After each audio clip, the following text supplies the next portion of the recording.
मैं सबसे पहले आपका धन्यवाद देना चाहता हूं कि आपने मुझे अपनी पार्टी की तरफ से राष्ट्रपति जी के भाषण बोलने का मौका दिया है। अध्यक्ष जी, सत्ता पक्ष और विपक्ष दोनों लगातार अपनी बात रख रहे हैं। मैं सबसे पहले अध्यक्ष जी आपको और आपके साथ साथ सभी चुने हुए सांसदों को मैं बधाई और शुभकामनाएं देना चाहता हूं। साथ ही साथ मैं सबसे पहले देश के उन सभी समझदार और ईमानदार मतदाताओं को धन्यवाद जिन्होंने लोकतंत्र को एक तंत्र बनाने से रोका।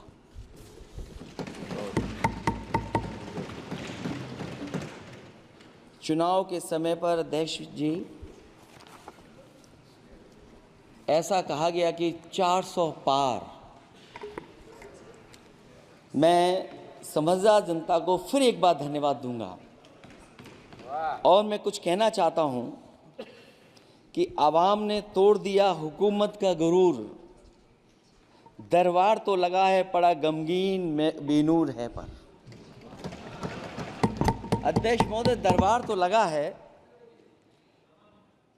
पर बड़ा गमगीन बेनूर है और पहली बार ऐसा लग रहा है हारी हुई सरकार विराजमान है।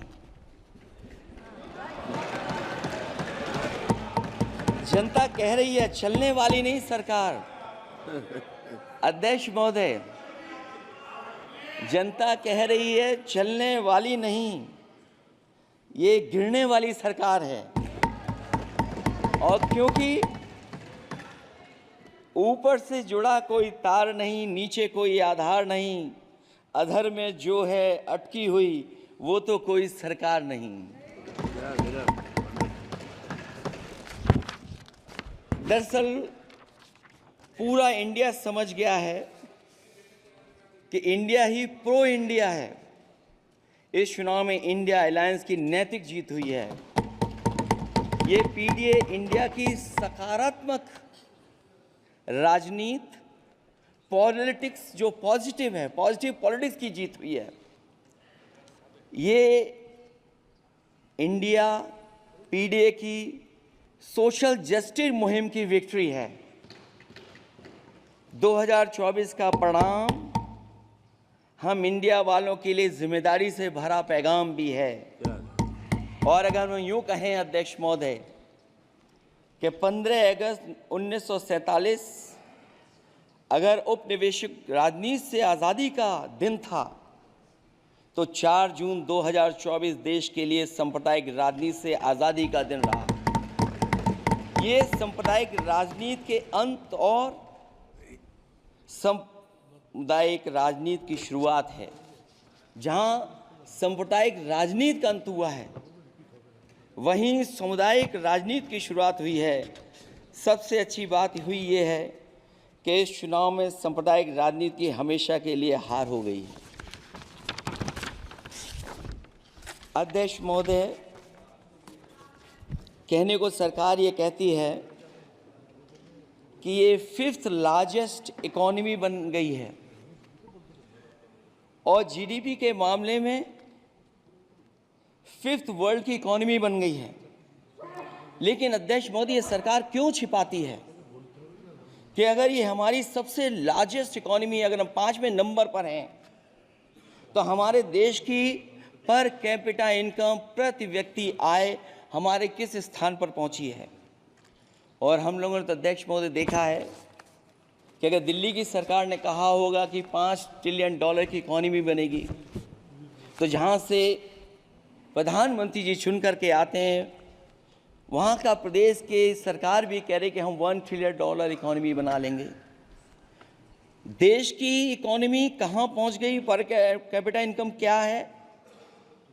लेकिन अगर उत्तर प्रदेश की इकोनॉमी को अगर $1 ट्रिलियन की इकोनॉमी बनना है तो कम से कम 35% की ग्रोथ चाहिए। मुझे नहीं लगता है कि 35% की ग्रोथ उत्तर प्रदेश पा पाएगा। हम हंगर इंडेक्स में कहाँ खड़े हैं, नीचे से कहाँ हैं। जो 5th लार्जेस्ट इकोनॉमी की बात कर रहे हैं, वो इनइक्वालिटी के पैरामीटर पे कहाँ खड़े हैं, वो हैप्पीनेस इंडेक्स में कहाँ खड़े हैं। और जो लोग चुनाव को अपने तरीके से मोड़ते हैं, मैं उन्हें कहना चाहता हूं कि अध्यक्ष महोदय, इस चुनाव के परिणाम ने तोड़ने वाली राजनीति को तोड़ दिया है और जोड़ने वाली राजनीति की जीत हुई है। इस चुनाव में धन छल बल की नकारात्मक राजनीति की शिकस्त हुई है। ये चुनाव जो देश का हुआ, ये सकारात्मक राजनीति का नया दौर शुरू हुआ है। इस बार प्रो कॉन्स्टिट्यूशन वालों की जीत हुई है। हम मानते हैं संविधान ही संजीवनी है, उसी की जीत हुई है। ये संविधान मंथन में संविधान रक्षकों की जीत हुई है। अब ऊपर से नीचे की राजनीति का अंत हो गया है। अब नीचे से जो समाज की जो आवाज़ उठेगी, वही राजनीति का आधार बनेगी। मैं कहना चाहता हूं कि देश किसी की व्यक्तिगत महत्वाकांक्षा से नहीं, जन आकांक्षा से चलेगा। मतलब अब मनमर्जी नहीं, जनमर्जी चलेगी। इस चुनाव का बड़ा पैगाम यही है।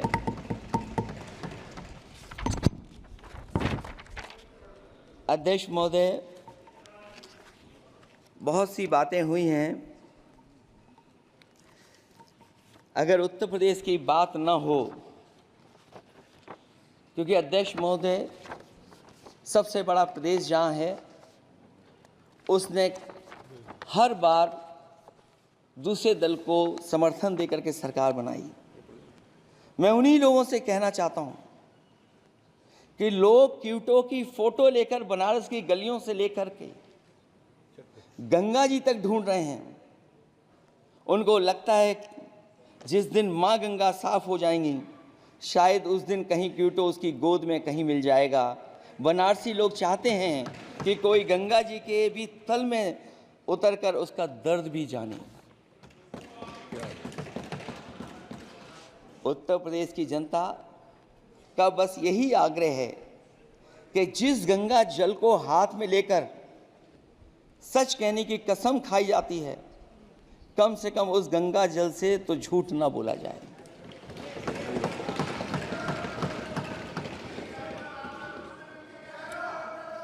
जहां विकास के नाम पर खरबों रुपए की लूट का राज खोलते भ्रष्टाचार के गड्ढे प्रदेश का नाम खराब कर रहे हैं, वहीं पहली बारिश में ही टपकती हुई छत और गिर चुकी स्टेशन की दीवार बेईमानी की निशानी बन गई है। अध्यक्ष महोदय, विकास का ढिढोरा पीटने वाले इस विनाश की जिम्मेदारी कब लेंगे? और रही सच्चे विकास की बात, तो हमने जो सड़क बनाई उस पर हवाई जहाज उतरे थे और उत्तर प्रदेश की मुख्य नगरी में सड़कों पर नाव उतरी हैं। और अभी बारिश और हो जाएगी तो नाव से भी चलना पड़ेगा। यही स्मार्ट सिटी के जुमले का भी हाल है। न तो जाम से छुटकारा मिला, न बुनियादी सुविधाओं से कोई निजात मिली, न कोई बुनियादी सुविधाएं मिल पाई हैं। मुझे याद है अध्यक्ष महोदय, देश के प्रधान सांसद जी ने अनाथ पशुओं के बारे में बहुत कुछ कहा था।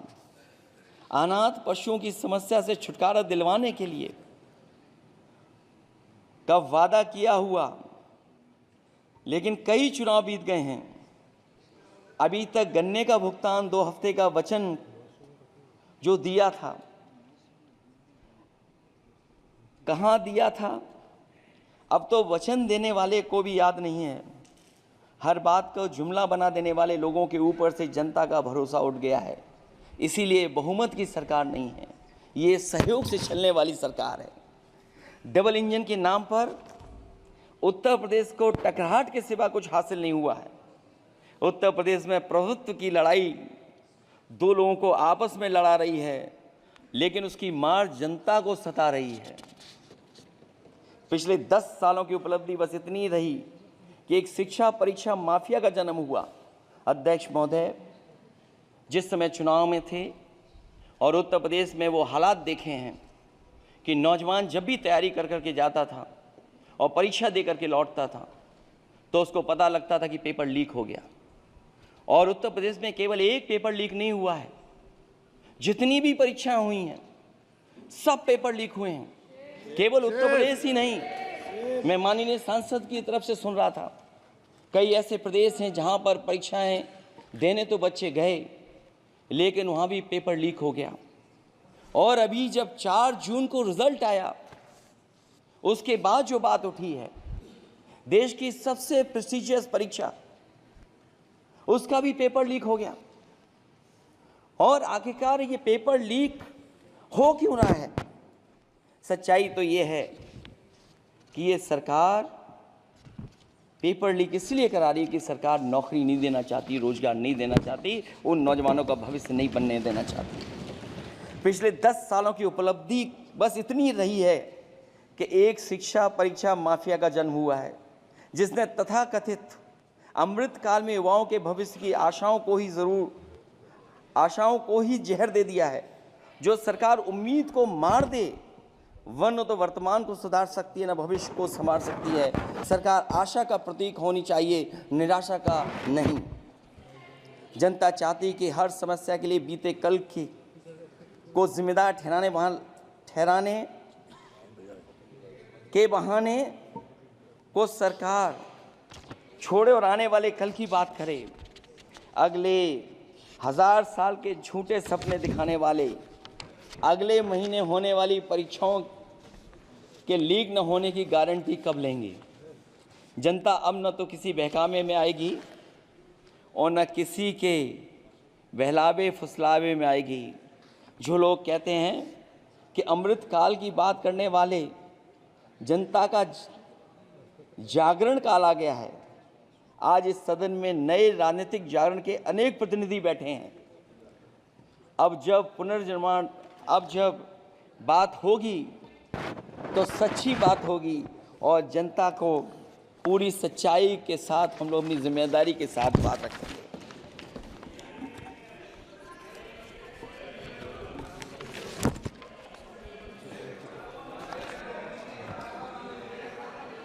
अध्यक्ष महोदय,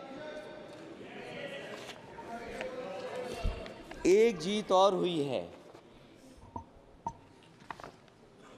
एक जीत और अध्यक्ष महोदय हुई है।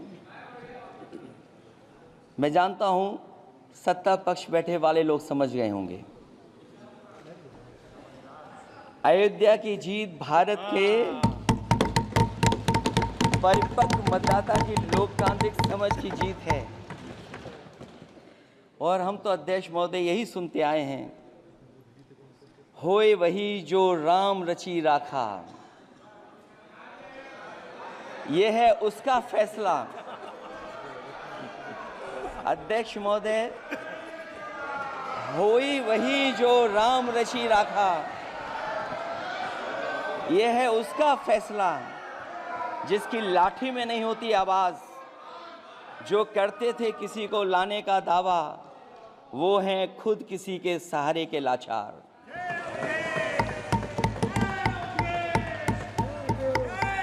अध्यक्ष महोदय, मैं फिर कह देना चाहता हूं, होए वही जो राम रची राखा, यह है उसका फैसला जिसकी लाठी में नहीं होती आवाज। जो करते थे किसी को लाने का दावा, वो हैं खुद किसी के सहारे के लाचार। हम अयोध्या से लाए हैं उनके प्रेम का पैगाम, हम अयोध्या से लाए हैं उनके प्रेम का पैगाम। जो सच्चे मन से करते हैं सबका कल्याण। सदियों में जन जन गाता है जिनके गान, अभय दान देती जिनकी मंद मंद मुस्कान, मानवता के लिए उठता जिनका तीर कमान। अध्यक्ष महोदय, जो असत्य पर सत्य की जीत का है नाम, उफनती नदी पर जो बांधे मर्यादा के बांध, वो है अवध के राजा पुरुषोत्तम प्रभु राम। हम अयोध्या से लाए हैं उनके प्रेम का पैगाम।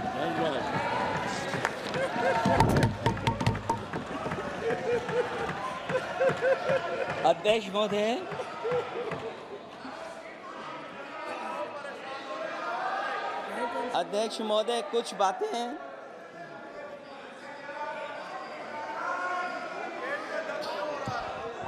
महोदय, कुछ बातें समय और काल से परे होती हैं,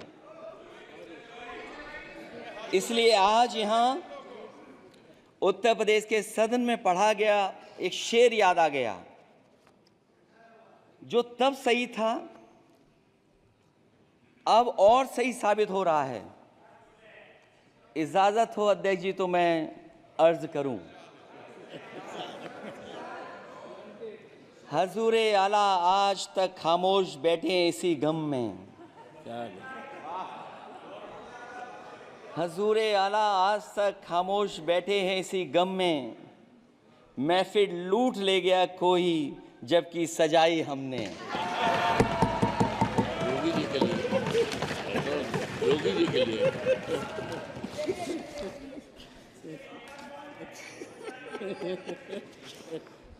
अध्यक्ष महोदय,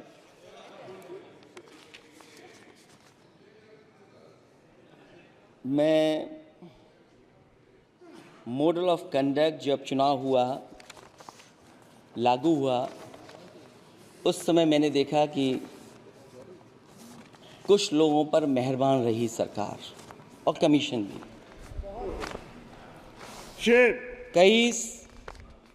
मैं बहुत डिटेल में नहीं जाना चाहता हूं अध्यक्ष महोदय, लेकिन कहीं ना कहीं प्रश्न उस संस्था पे भी लगा है, और अगर उस संस्था पर प्रश्न लगा है तो लगाने वाली सरकार की वजह से लगा है। इसलिए अगर निष्पक्ष होगी वो संस्था तो न केवल हमारा लोकतंत्र स्वस्थ होगा, बल्कि हमारे लोकतंत्र और मजबूत दुनिया में दिखाई देगा। अध्यक्ष महोदय, ईवीएम पे मुझे कल भी भरोसा नहीं था, आज भी नहीं भरोसा। मैं 80 के 80 सीट जीत जाऊं तब भी नहीं भरोसा। और मैंने अपने चुनाव में कहा था अध्यक्ष महोदय कि ईवीएम से जीत करके ईवीएम हटाने का काम करेंगे। न ईवीएम का मुद्दा मरा है, न जाएगा खत्म। जब तक ईवीएम नहीं हटेगी हम समाजवादी लोग उस बात पर अड़ग रहेंगे। उत्तर प्रदेश अध्यक्ष महोदय वो प्रदेश है जिसने सरकार बीजेपी की बनवाई, एक बार नहीं 2 बार बनवाई, और उसी उत्तर प्रदेश के साथ कितना बड़ा भेदभाव, उत्तर प्रदेश के साथ बड़ा भेदभाव।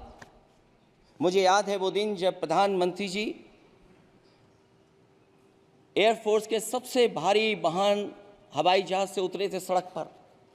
वो अलग बात है कि उस प्रदेश के मुख्यमंत्री उनके साथ नहीं बैठ पाए थे, लेकिन वो एक्सप्रेसवे जो बना था और आज भी जो उत्तर प्रदेश में बन रहे हैं वो उत्तर प्रदेश के बजट से बन रहे हैं। लेकिन दिल्ली की तरफ से कोई एक्सप्रेसवे अभी नहीं दिया गया है।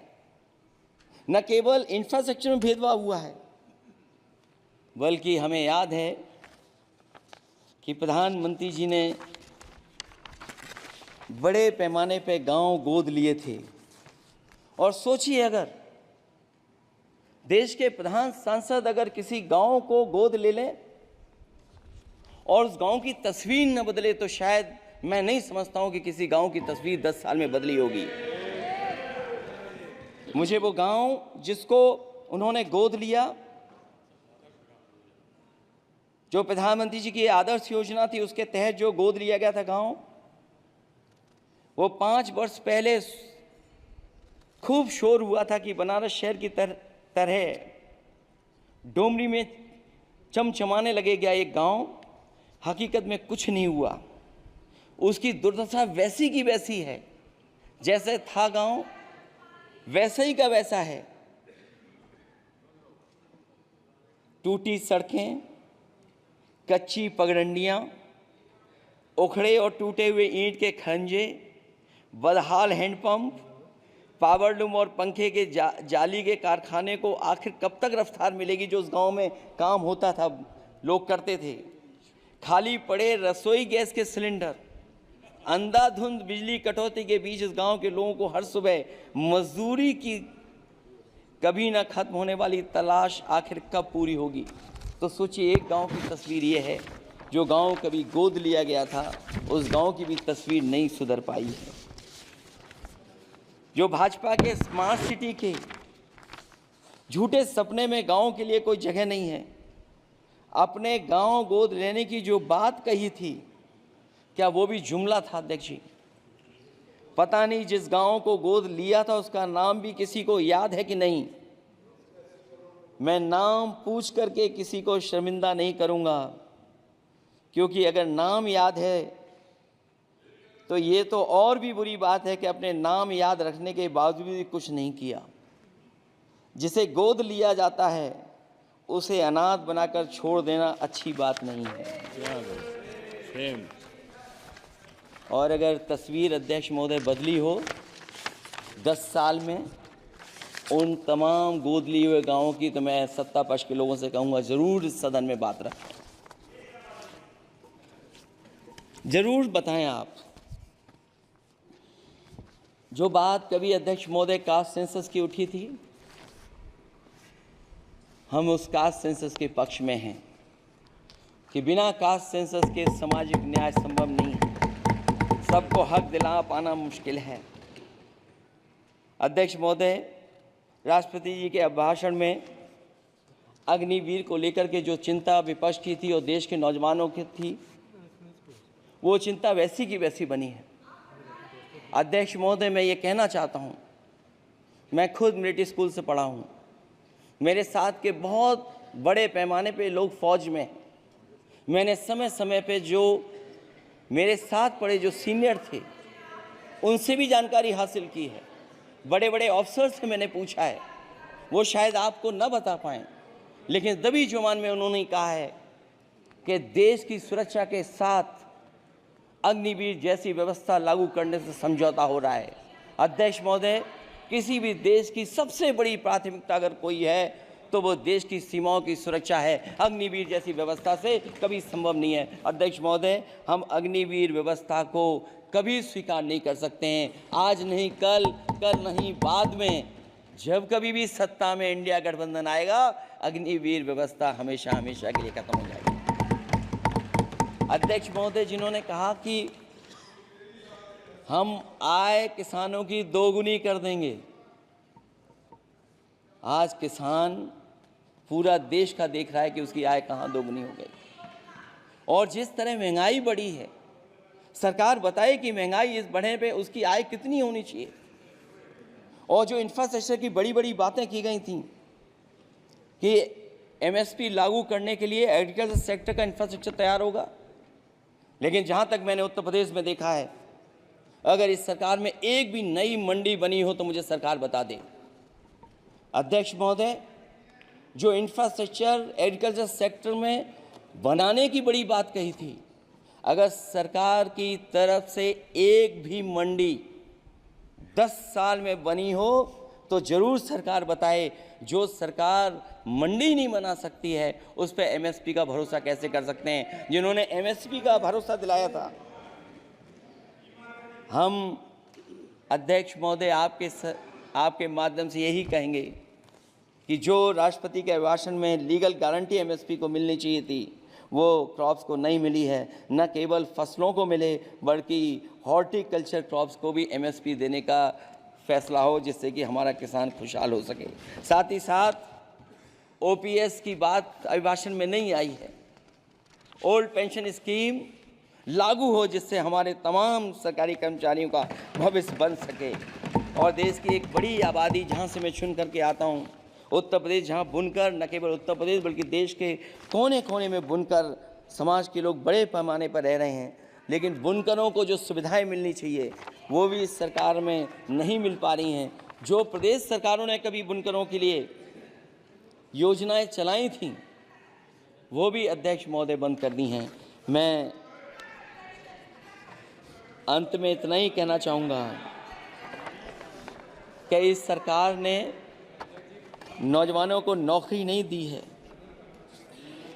नौकरी और रोजगार उनसे छीने हैं, बहुत नौकरी छीनी है। इसलिए मैं कहना चाहता हूं अध्यक्ष जी, इसलिए मैं कहूँगा कि आपके राज में न नौकरी की उम्मीद है न रोजगार, क्योंकि आपने छोटे कारोबारी तक को इतना छोटा बना दिया है कि न तो वो अपना पेट भर सकता है न किसी को नौकरी पर रख सकता है। जो कुछ पद निकलते भी हैं तो उन पर लेटरल एंट्री के नाम से पिछले दरवाजे से कुछ खास संगी साथियों को रख लिया जाता है। आरक्षण का हक नॉट फाउंड सुटेबल के नाम पर हड़पा जा रहा है। और अध्यक्ष महोदय, आरक्षण के साथ इतनी खिलवाड़ किसी सरकार ने नहीं की होगी जितनी खिलवाड़ इस सरकार ने की है। जहां सरकारी नौकरियां नहीं दी जा रही हैं, और सरकारी नौकरियां इसलिए नहीं दी जा रही हैं क्योंकि उन्हें आरक्षण देना पड़ेगा। जिस प्रदेश से मैं आता हूं वहाँ सबसे बड़े पैमाने पे नौजवान बेरोजगार है। और पिछले 10 साल में जो पेपर उन्होंने लीक कराए हैं वो इसीलिए कराए हैं क्योंकि नौकरी ना देनी पड़े, और अगर नौकरी देनी पड़ेगी तो उन्हें आरक्षण भी देना पड़ेगा। ये जानबूझ करके सरकार नौकरी और आरक्षण के साथ खिलवाड़ कर रही है।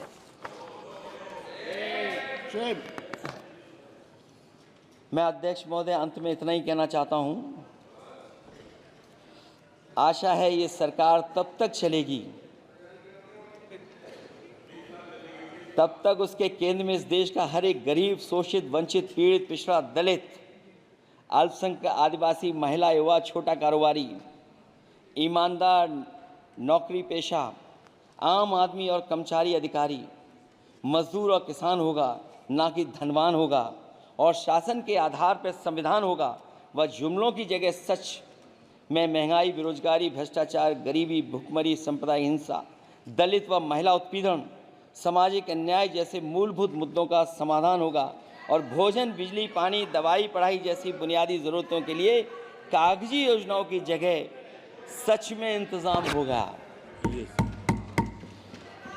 मैं एक बार फिर उत्तर प्रदेश की समझदार जनता द्वारा सबसे बड़ी पार्टी चुने जाने के साथ साथ इंडिया गठबंधन समाजवादी पार्टी और कांग्रेस को सबसे ज़्यादा सीटें जिताई, उसके लिए